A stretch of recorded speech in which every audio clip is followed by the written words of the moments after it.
அன்பார்ந்த நேயர்களுக்கு வணக்கம். நான் உங்கள் மதுசூதனன் கலைச்செல்வன். தினம் ஒரு கதை நிகழ்ச்சியில் இன்று உங்களை சந்திப்பதில் மகிழ்ச்சி கொள்ளுகிறேன். பஞ்சதந்திர கதைகள் இந்தியாவின் சிறுகதை தொகுப்பு செல்வத்தினுள்ளே மிகவும் தொன்மையானதாக பார்க்கிறோம். மிருகங்களை கொண்டு காட்டில் வாழும் அந்த உயிரினங்களுக்கு இடையே நடக்கக்கூடிய பூசல்கள், அவற்றிற்குள்ளே இருக்கக்கூடிய நட்பு, அவைகளுக்குள்ளே இருக்கும் நல்ல எண்ணம், தீய குணங்கள், இவற்றை கொண்டு அவைகள் அடையக்கூடிய முடிவுகள், இதை கருப்பொருளாக வைத்து பண்டைய காலம் தொடங்கி அதிகமான கற்பனையோடு கூட இந்த கதைகளை வளப்படுத்தி வந்திருக்கிறார்கள். இந்த கதைகள் ஓவியங்களாகவும் சிற்பங்களாகவும், இன்னும் சொல்லப்போனால் படக்கதைகள், திரைப்படங்கள் வரையிலும் கூட வந்துவிட்டன. இந்த பஞ்சதந்திர கதைகளின் மூலமாக சிறிய குழந்தைகளுக்கு தர்ம சிந்தனையை நாம் தூண்ட முடிகிறது. ஒன்றுபட்டால் உண்டு வாழ்வு, நம்மில் ஒற்றுமை நீங்கிவிட்டால் எல்லோருமே தாழ்வடைவோம் என்பன போன்ற கருத்துக்களும், வாய்மையே வெல்லும் என்றும், மற்றவர்களுடைய பொருளுக்கு நாம் ஆசைப்படக்கூடாது என்றும், பேராசை பெருநஷ்டமாக முடியும் போன்ற எளிமையான, அதே நேரத்தில் வாழ்க்கைக்கு இன்றியமையாத குணங்களை போதிக்கக்கூடியவைகளாக இந்த கதைகள் தொகுக்கப்பட்டிருக்கின்றன. சிறிய குழந்தைகளுக்கு தாங்கள் அதிசயத்தோடும் ஆச்சரியத்தோடும் பார்க்கக்கூடிய பறவைகளும் விலங்கினங்களும் பேசக்கூடியவைகளாக தங்கள் மனக்கண்ணின் முன்பாய் தோன்றும்படியான ஒரு யுக்தி இந்த பஞ்சதந்திர கதைகளின் வெற்றி என்று நாம் கூறலாம். இந்திய தேசத்தின் பல்வேறு மொழிகளிலும் மொழிபெயர்க்கப்பட்டு அந்தந்த பகுதிகளிலே இருக்கக்கூடிய தாத்தா பாட்டிகள் மூலமாக அடுத்தடுத்த தலைமுறையினருக்கு இந்த பஞ்சதந்திர கதைகள் வழிகடத்தப்பட்டு அவர்கள் அதை அறிந்து கொண்டு அதன் மூலம் சிறிய வயதிலேயே நல்ல குணங்களை லட்சியங்களாக கொண்டு அவர்களுடைய வாழ்க்கையை நெறிப்படுத்த உதவுபவைகளாக இந்த கதைகள் இருக்கின்றன. அப்படிப்பட்ட பஞ்சதந்திர கதை தொகுப்பிலே காட்டில் வாழும் உயிரினங்களுக்கு இடையே இருக்கக்கூடிய சிறு சிறு பொறாமை முதலிய குணங்களை சமயோசிதமாக எப்படி நாம் கடைபிடிக்க வேண்டும், வாழ்க்கையிலே நாம் யாரை சந்தித்தாலும் அவர்கள் நமக்கு நன்மை தீமை எல்லாவற்றையும் கலந்தே தருபவர்களாக இருப்பார்கள். அதிலே நன்மையை ஏற்றுக்கொண்டு தீமையை நாம் எப்படி கடக்க வேண்டும், அதை சமயோசிதமாக சிந்தித்து எப்படி நாம் கடந்து அதை வெற்றி காண வேண்டும் என்பதை வலியுறுத்தும் விதமாக ஒரு கதையைத்தான் இன்றைய நிகழ்ச்சியிலே நாம் பார்க்க இருக்கிறோம். ஒரு காட்டிலே ஓநாய் ஒன்று வசித்து வந்ததாம். ஓநாய் என்று சொன்ன உடனேயே அதனுடைய குணத்தை நாம் எப்படி பார்க்கிறோம்? நம்பிக்கை கொடுத்து ஒருவரை அழிக்கக்கூடிய குணத்தோடு கூடியதாகவும், தீமை செய்யக்கூடியதும் தன்னுடைய இயல்பு குணம் என்றுதானே பார்க்கிறோம். வேட்டையாடி உண்ணும் பழக்கத்தை கொண்டிருக்கும் ஓநாய்கள் நட்பு பாராட்டுவது போலே நெருங்கி வந்து அதன் பிறகு நம்மையே கொன்று முடிக்கக்கூடியவை என்பது அவைகளின் குணமாக இருக்கிறது. அதோடு கூட அதே காட்டிலே காட்டு நாய் ஒன்று வசித்து வந்ததாம். அந்த காட்டு நாய் ஓநாயின் அளவிற்கு நம்பவை தருக்கும் குணம் கொண்டதாக இல்லாமல் தனக்கான பசியை தீர்த்து கொள்ள தானே வேட்டையாடி உண்ணும் வழக்கம் உடையது. அந்த அளவிலே அந்த பிறப்பிற்கு தகுதியான ஒரு தர்மத்திலே அந்த காட்டு நாய் வசித்து வந்தது. இந்த ஓநாய்க்கு பல நாட்களாக அந்த காட்டு நாயின் பேரிலே ஒரு கண். காரணம், அந்த காட்டு நாய் தன்னுடைய குணங்களோடு கூட இருந்தாலும் கூட மற்றைய உயிர்களோடு அவை சில நேரத்தில் நட்பு பாராட்டி வந்ததாம். இந்த காட்டு நாயை நாம் கொன்றுவிட்டால் அதனுடைய எல்லை பகுதிக்குள்ளே நாம் சென்று விடலாம், அதனுடைய எல்லையையும் சேர்த்து நமக்கானதாக வளைத்து கொண்டால் நமக்கான உணவு வேட்டைக்கான இடம் அதிகரித்துவிடும் என்ற எண்ணம் இந்த ஓநாய்க்கு பலகாலமாக இருந்து வந்தது. தகுதியான ஒரு நாளை பார்த்து அந்த காட்டு நாயை நான் வேட்டையாட வேண்டும் என்ற எண்ணத்தை வளர்த்து கொண்டே இருந்ததாம் இந்த ஓநாய். ஒரு நாள் மதிய வேளையில் இந்த காட்டு நாய் பல பகுதிகளிலும் தேடி முடித்து தனக்கான உணவு கிடைக்காமல் வயிறு பசித்து போய் உடல் இளைத்து அந்த நிலையிலே அது மெதுவாக நடந்து வந்து கொண்டிருந்தது. இதை தூரத்திலிருந்து பார்த்து இந்த நாயின் நடையிலே மிடுக்கில்லையே, ஒருவேளை பசியோடே இருக்கிறதோ என்று அறிந்து கொண்ட ஓநாய் இன்றைய தினத்தில் இந்த நாயை நாம் வேட்டையாடி விடலாம் என்று எண்ணம் கொண்டது. பசித்து இது இளைத்து வரும் வழியில்தான் இதை நாம் தடுத்து நிறுத்த முடியும். அப்படி தடுத்து நிறுத்தினால் இதால் அதிக தூரம் ஓட முடியாது. ஓடிச் சென்றாலும் இளைத்தெங்காவது விழுந்துவிடும். நாம் அப்போது இதை பாய்ந்து போய் பிடித்து கொண்டால் இதை கொன்று முடித்து விடலாம் என்று உடனடியாக ஒரு திட்டம் தீட்டியது. இந்த திட்டத்தை அறியாத காட்டு நாய் ஓநாய் இருக்கக்கூடிய திசையை நோக்கியே நடந்து வந்தது. சரியாக வந்து சிக்கிக் கொண்டான் இவன். இன்றைக்கு இவனை முடித்து விடுவோம் என்ற எண்ணத்தோடு பதுங்கி இருந்த ஓநாய் சரியான நேரம் பாய்த்து தான் ஒலி எழுப்பியவாறே குதித்து காட்டுநாயின் முன்பாக வந்து நின்றதாம். இதை சற்றும் எதிர்பாராத காட்டுநாய் ஓநாயிடமிருந்து தப்பிக்க வேண்டும் என்ற எண்ணத்திலே அங்கிருந்து புறப்பட்டு துள்ளி குதித்து எதிர் திசையிலே ஓடத் தொடங்கியதாம். பகல் பொழுதெல்லாம் உணவு வேட்டைக்காக தேடி தேடி இளைத்து போயிருந்தது. பசியும் பட்டினியும் உடன் சேர காட்டு நாயால் வெகு தூரத்திற்கு ஓட முடியவில்லை. ஆனால் ஓநாயோ தன் மனதிலே இருந்த வீரியத்தின் காரணமாக எப்படியாவது வஞ்சம் செய்தேனும் இந்த நாயை நாம் இன்று கொல்ல வேண்டும் என்ற எண்ணத்தில் துரத்தி கொண்டே வந்தது. அப்போது இந்த காட்டு நாய் சமயோசிதமாக சிந்தித்தால் இந்த இக்கட்டிலிருந்து கூட நாம் தப்பித்து விடலாம் என்று எண்ணம் கொண்டது.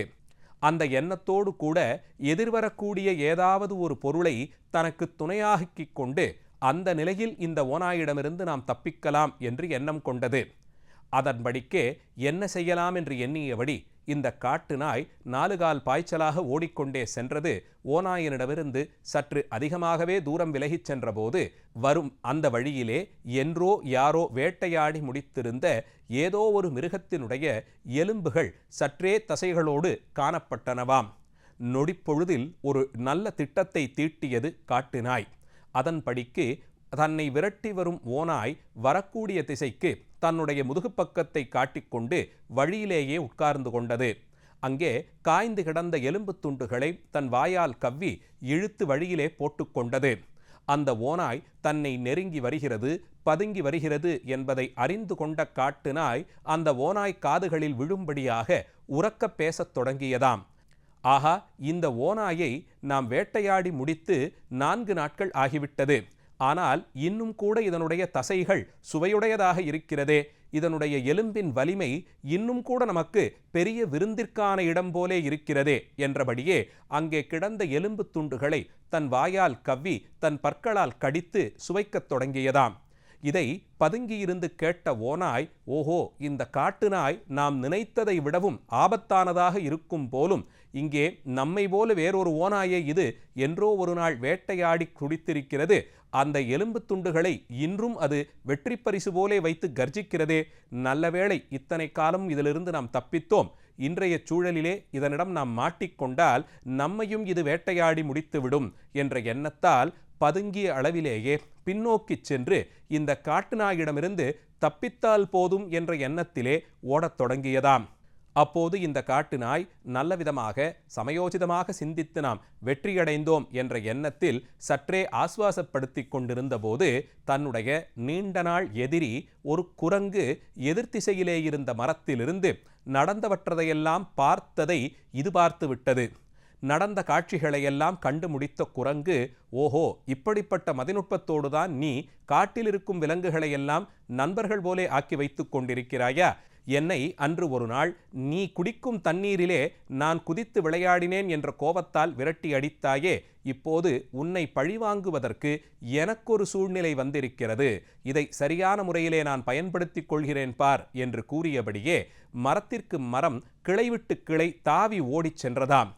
தன்னுடைய எதிரியான இந்த குரங்கு தன்னை பார்த்துவிட்டு இப்படி ஓடுகிறதே, அது எங்கே செல்கிறது என்பதை நாமும் நோட்டவிட வேண்டும் என்ற எண்ணத்தில் உயர்ந்த ஒரு பாறை மேலே ஏறி நின்று குரங்கு கிளை கிளையாக தாவிச் செல்வதை பார்த்து கொண்டிருந்ததாம் காட்டு நாய். பறந்து போய் குதித்த அந்த குரங்கு ஓநாயிடம் சென்று, ஏய் ஓநாயே, உன்னை அந்த காட்டு நாய் நன்றாக ஏமாற்றிவிட்டது. நீ துரத்தி வந்தபோது உடல் இளைத்து போய் யாரோ வேட்டையாடி விட்டிருந்த எலும்பை பார்த்து தான் வேட்டையாடியதாக அது கர்ஜிக்க, நீயோ உன்னுடைய குழப்ப நிலையில் அதையும் நம்பிவிட்டு இங்கிருந்து தப்பித்து ஓடியதாக நினைத்து உன்னுடைய இரையை இழந்து விட்டாய். அந்த காட்டு நாய் அங்கேத்தான் இன்னும் உட்கார்ந்து கொண்டிருக்கிறது. நீ வா, என்னுடன் வந்தால் நான் உனக்கு உதவி செய்கிறேன். அந்த காட்டு நாயை இன்று நீ வேட்டையாடி முடித்துவிடு என்று கூறியதாம்.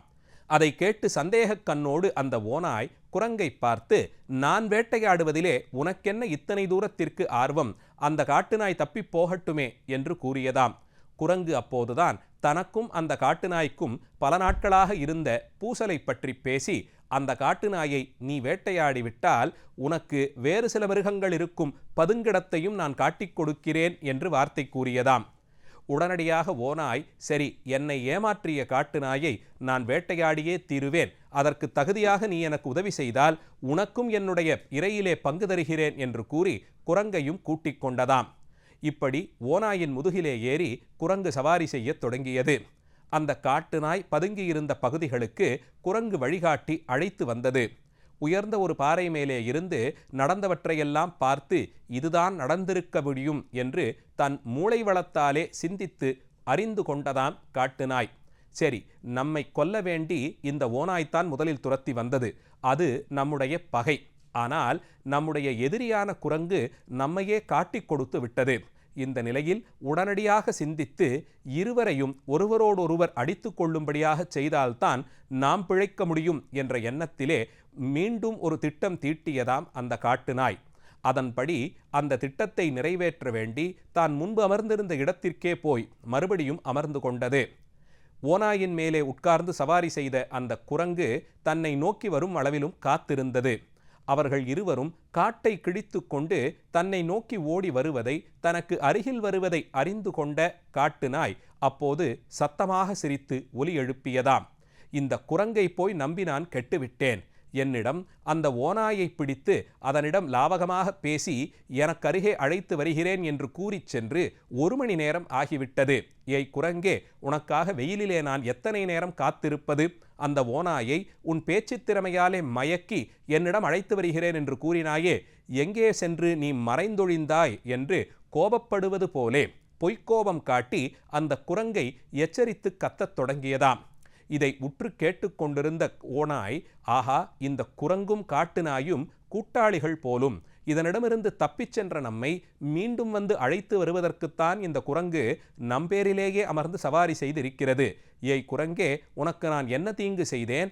வலிய வந்து என்னிடம் இப்படியெல்லாம் அன்பு வார்த்தை கூறி மயக்கி என்னை கொண்டு போய் இந்த காட்டு நாய்க்கு இரையாக்க பார்த்தாயே, உன்னை நான் விடுவதாக இல்லை என்று கூறி முதுகிலமர்ந்திருந்த குரங்கை உதறி தள்ளியதாம். நடந்தவற்றையெல்லாம் உணர்ந்து இந்த நிலையில் ஐயோ, காட்டு நாயை காட்டிக் கொடுக்க எண்ணி ஓநாயிடம் நாம் சிக்கிக் கொண்டோமே என்று பயம் கொண்டு துடித்ததாம் குரங்கு. செய்வதறியாது மரத்திலே ஏறி தப்பிக்கலாம் என்று பார்த்தால் அதன் வாலை ஓநாய் கனமாக பற்றி கொண்டதாம். ஓநாயின் பற்களாலே கடிக்கப்பட்ட தன் வாலிலிருந்து இரத்தம் பெருக்கெடுவதை பார்த்து அலறி துடித்தது குரங்கு. அப்போது நடந்த காட்சியெல்லாம் பார்த்த அந்த காட்டு நாய் திரும்பி அமர்ந்து கொண்டு, ஏய் குரங்கே, நீ எனக்கு எதிரி, ஓநாயோ எனக்கு பகை.